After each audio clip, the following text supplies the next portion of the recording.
babagari muri kumvisirei chirongwa changu nai ndo zvandisingambodekani sei munhu wamukuru ivo machingucha mangobvira muchingonga maheu pasina kana basa ramamboita pamunda muno maiwa chimbochibatsirewo basa apa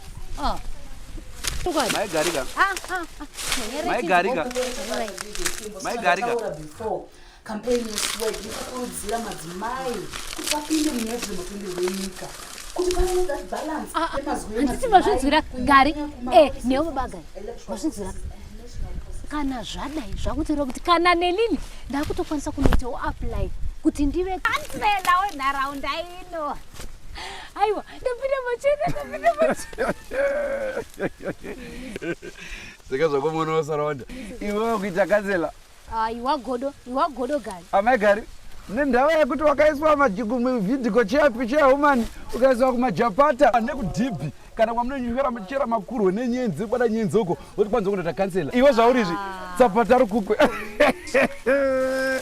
tidzikamirei koda shangwiti koda namubvara matonya izvi ndezvana mutana jonso vanhu vane gwiri vane stamina. My name is Victor Tinashe. That's the birth name, right? But my nom de guerre started kuhondo ndi Dog Vikela.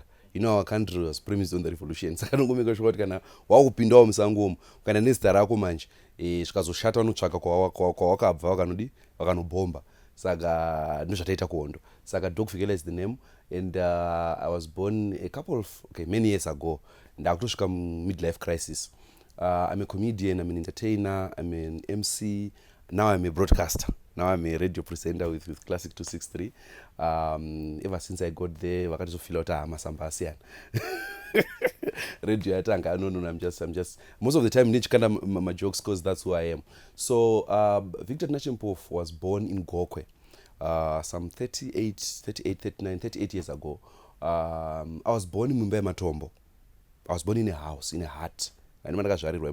So ndakatorwa nedombo. I'm just playing. So these are Mumbai Matombo, but birth certificate yangu rakanzi Mateta Health Center.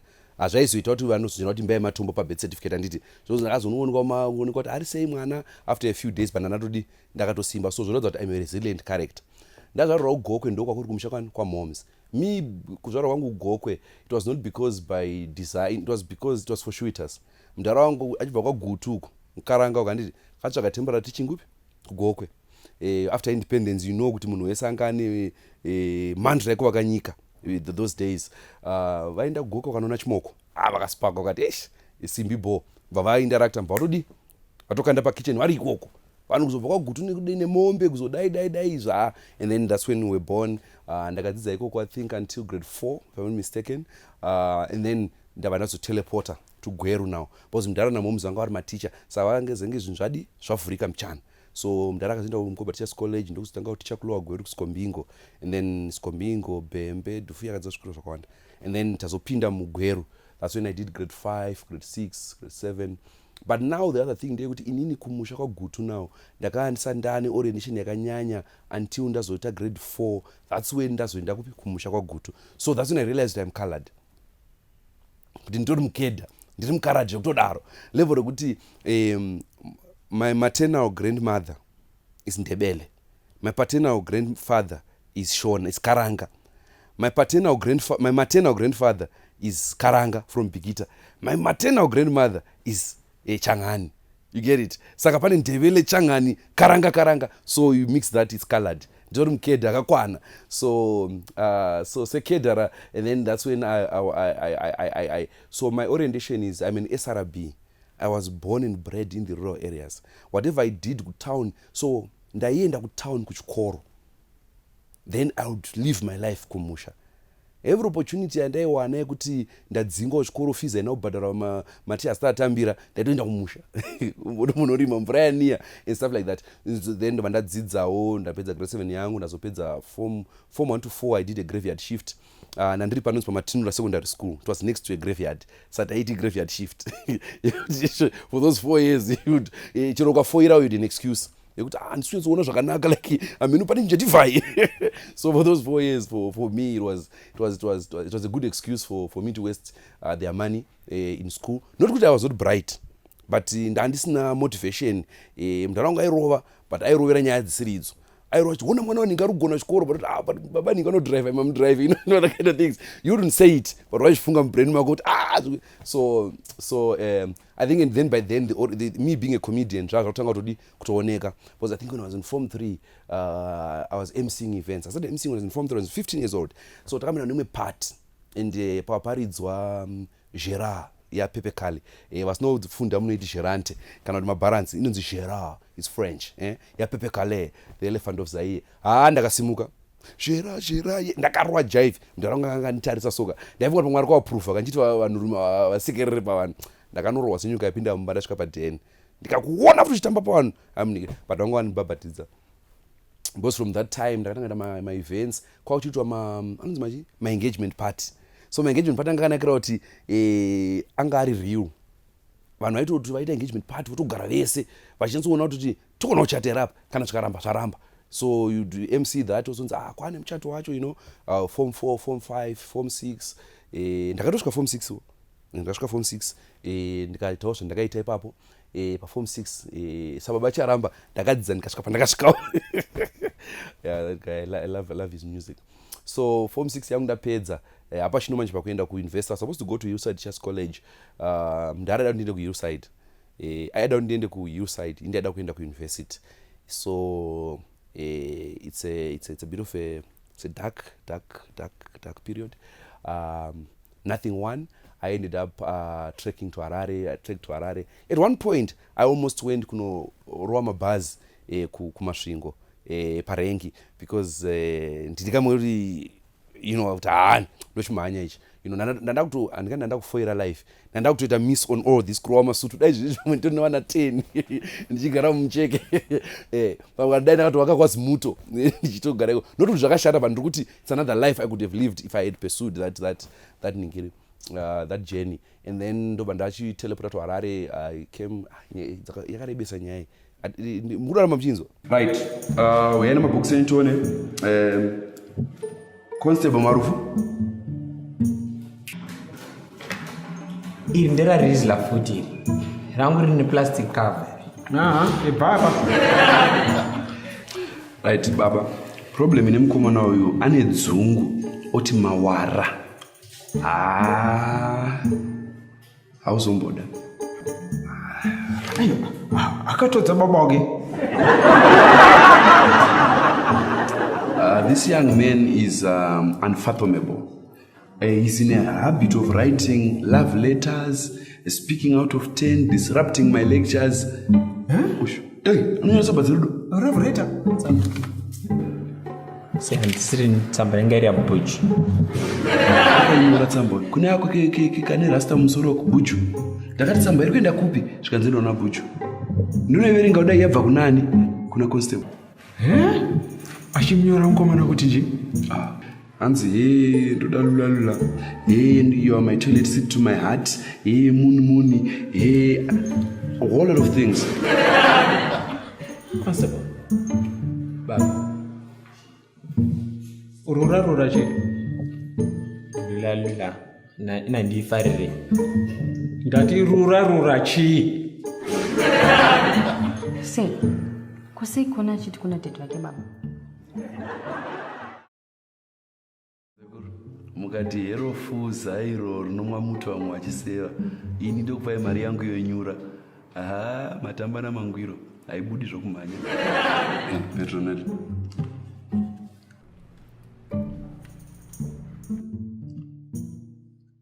Boyfriend yangu. Iwe tati supana pa kutoda parents. Yeah, I'm a single parent. Uyu munomklasa hana chimwe chaanozika nonzi kutengesa maswitsi. Ndasura na maini wangu akagara neni I love you maini wangu maikuda vanchengeta, and then ndakazoendawo kuchikoro ndakazoendawo kuchikoro, and then I started working in Harare. I started working at a very young age. As early as 19 I was already working. Ndakaita temporary teaching. I taught Mukoba 3 High School Gweru, Ascot Secondary Gweru. I taught at Harare High School. I even coached football at Harare High School. Ndainzi Ferguson, kasvika mubaro muti Ferguson. Ndaipfeka maglass mazuva acho. Zvemasutu andatanga nasika. zvekuchena no ndakazorora ndakatodaro. So fast forward, and then I did my human resource courses. I became an HR consultant to Global Tech. Ndabva ikoko, then I went to Kenako. You know Kenako? I was group HR of Kenako for about 1 year, 8 months, and then I had to leave permanently to pursue comedy. So from as far back as 2014, I became a full-time comedian. It's the love of my life. Apart from my wife. Hi baby, I love you. Life tip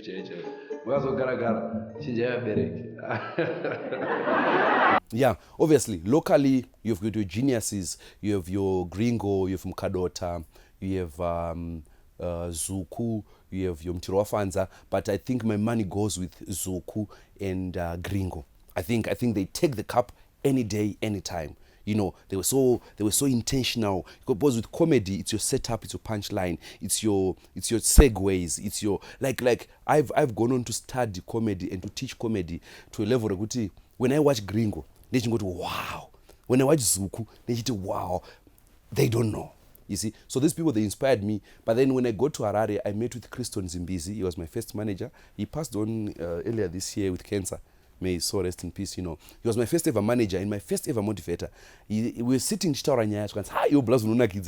why can't you do stand-up comedy? This was 2009. Eh? And then I was going to want to book cafe. Went to book cafe and get a for a broker. So then I book cafe. I saw what people were doing. I was not sure. And then I went back home to Vandipa my video, my DVD, my VCD, my video, whatever I am. And then the first person I saw was Chris Rock, and I was sold. I was like, wow, I want to do that. Because by this stand-up comedy, and that's what I really.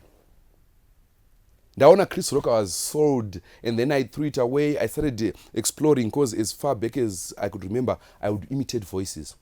I would do my samba. And I didn't know what fun to choro. Headmaster kana taura zvinhu assembly. Ndovatedzera. Vanoseka mclass kana midterm vakasiya vati I don't want nonsense in this classroom. Vachita zvanenge vachida vachidai nenzwa rainda inaimira mapepa. Ndotedzera. Vanzwisa vanhu voti tiakauya. So ndamutwa punishment ndatedzera wangu medium ndi step yawo pa assembly ndi vanaonekwa na headmaster. Zvanzi yakuno and a raw. So punishment. So the imitations that I was seeing in comedy, I was like, I can do this. So back then now, I started creating material around Mike Samba, Sulu, Alec Macheso, obviously, President Mugabe,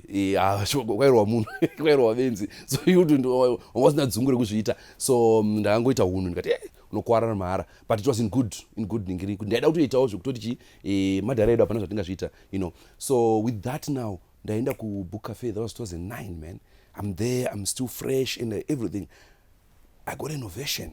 Everyone was enjoying because they'd never tested indigenous comedy done in Shona, mixing with English. Like, I never looked back.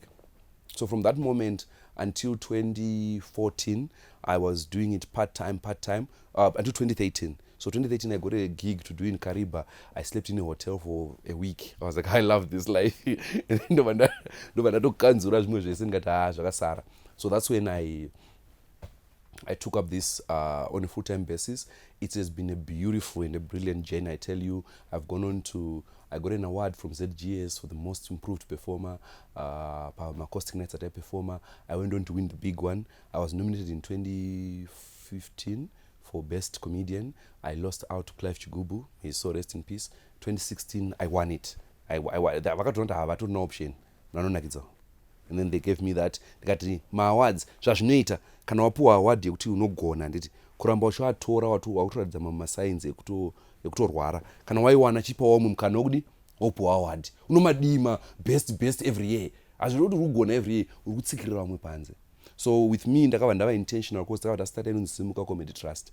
So Simuka Comedy inotraina ma-comedians. So Comic Pastor is a student of my class of 2013.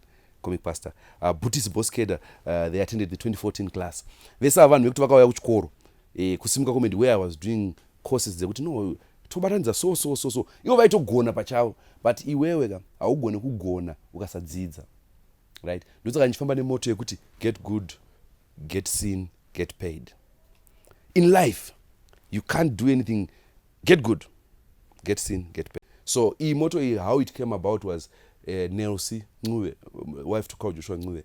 she's been one of my mentors, Dr. I was talking to her, she goes, no, doc, you're in the right track because you're following the standard measure of getting good, getting seen, and getting paid. From that day on, my guru, ndakumanya statement yangu. So everything that I do, I make sure I get good. And then they see that this person is good. Then they can put money. So this has been my journey. So over the years, I've made sure that every comedian who wants to grow, wants to blossom, they get to have that platform where they get trained, they get groomed, they get nurtured, and promoted. They get platform to perform. So Simuka Comedy since 2011 has been a platform where every comedian, most comedians would come about, would perform, up until of late where we've said, no, free markets are here now. Many comedians can open their own comedy clubs. So you see, kuti pama comedy club ari 8 ari Zimbabwe. Ese vanhu vachivawo vakabva kusimuka comedy. And I'm happy about it. Jenny.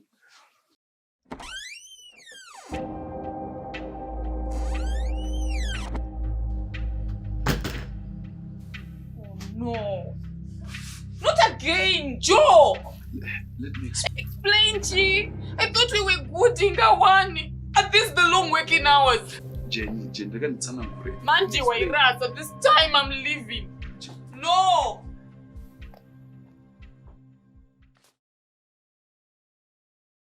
Good morning, Zimbabwe. My name is Dr. Vikela. You're tuned into the Breakfast Driver.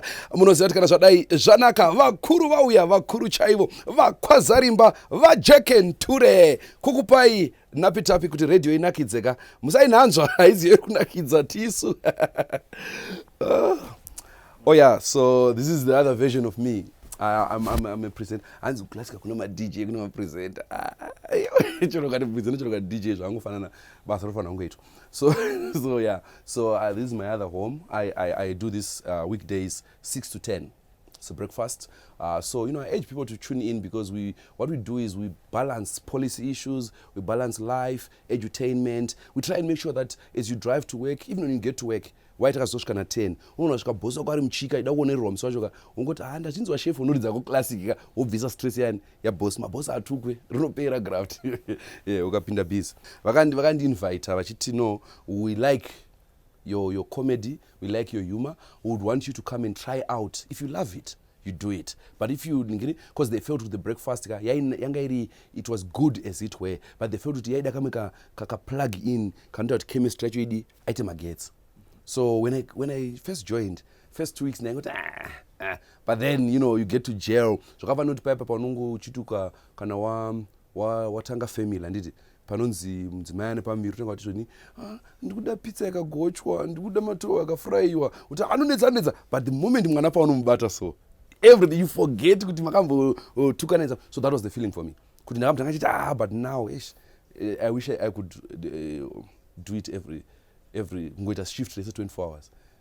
Yeah, because it's so good. Kuno takambodzipinda nyaya idzi ukaona uchida kutonga wotarisana norufuse zvizvi unenge wapedo ende yes handimoziva kugonde kuya takaoponera John vanhu vanoti hanzi kuteedzera president. So let me correct one. So what I'm doing is I'm satirizing the office of the president. So what I'm doing is I'm celebrating his office, right? So I'm bringing people close to his office, right? Kuti you can never imagine president vachitaura nezvematoyo zvemasawo. You talk about serious issues and it. So at the end of the day, guys, president munhu, but at the same time munhu wevanhu and it ndosaka vari kundirega ndichiita every day. So it's more of showing kuti maybe takakura period yekuti politics dzaityisa and it no, it's fine, it's okay to live within your talents and express yourself. So zvekuti hanzi ndakabvumidzwa ndakadi handiziva hangu kuti vanondibvumira vanondibvumire, but kuti ndaita for 6 years now ndisina kana kumboita ma-problems means kuti they appreciate the art and the craft of why I am doing it. Overall I'm a satirist, but also I'm a revolutionary. People must know that I'm also I'm a culturalist. I'm a heritage person. I'm a Zimbabwean through and through. I don't know if you guys get my feel. Ndoda kuti sema Zimbabweans tisumudzane tichichengetedza uchechetere. I know English but ndiri mukaranga. Tichengetedza uchechetere of who we are as a people. Ukamboona the pride in the Americans. iwe ma-Americans they make you feel proud to be American wapedza kuona film ravo. They make you feel proud to be American wapedza kuona ma-elections avo. Iwe vanhu vaicelebrata kuwina kwaDonald Trump vasingacelebrat kuwina kwenyu unonzwa ndotaura kuti why it's because vakadzidza the element of being patriots. So ini ndiri kuti I'm a patriot through and through. So in my comedy ndiri kuti ndikataura about kuti nyaya yemagetsi anditi akuti ndiri kushora zesa akutaura inaka saka I'm highlighting that kuti comedy celebrates tragedy. Once I put light on that, ivo vakasagadzirisa vane dambudziko zvavakwavari. I once did a skit where I was wearing the scarf where I was acting as Vakuru, and I was highlighting the plight in my potholes, you see, mumaroads eMarare. Do you know kuti funny enough 3 days later maroads area Newton Park they were patched up zvakanaka. I was actually ndakatozvifilma look guys mapoto ayavharwa service delivered. So at the end of the day ndikuti once we collectively do things in good stead and good light, even in comedy yedu, we can bring my authorities to putting effort. My wife was pregnant and this boy, I was ready, man. I was ready for this because we had a girl then. So this boy, I mean, it was like it put me on sub-zero. So when then soon after that we decided no, let's have another child soon after, and then we had another girl, who came as an angel. And then last year, so I'm trying to show you kuti ndakaita two rock bottom akafanana. Then last year we had a son. So again, the same misfortune that hit us almost hit us. I didn't work for 5 months last year. I stopped performing because my son was in hospital for 4 months in an incubator. So I had no money, I had nothing.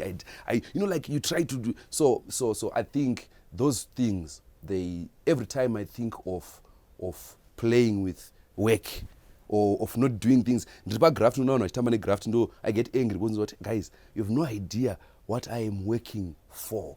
I'm working so that I can be able to counter some of these things. Kuti maybe pakaitika that misfortune, it was because maybe ndefana kudai mwana pakagara hospital nchitadza kubaranza akazopona nekuda kwaMwari, but pane madhays ekuti unoti toda kuita operation but mbarudiwa 6000 yausina.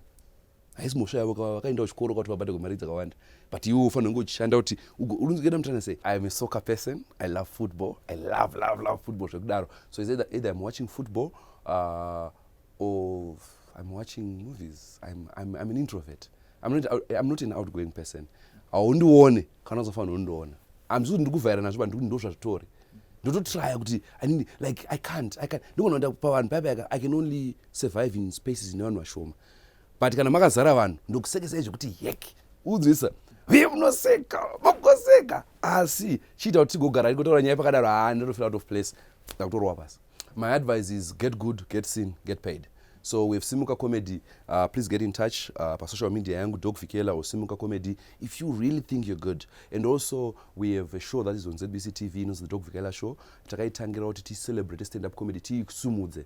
And now pairi kwezvinoizvi yakuda kuti wherever you are, come let's build our nation with humor. Vanhu vakaseka, vanokanganwa zvimwe zvinovanetsa.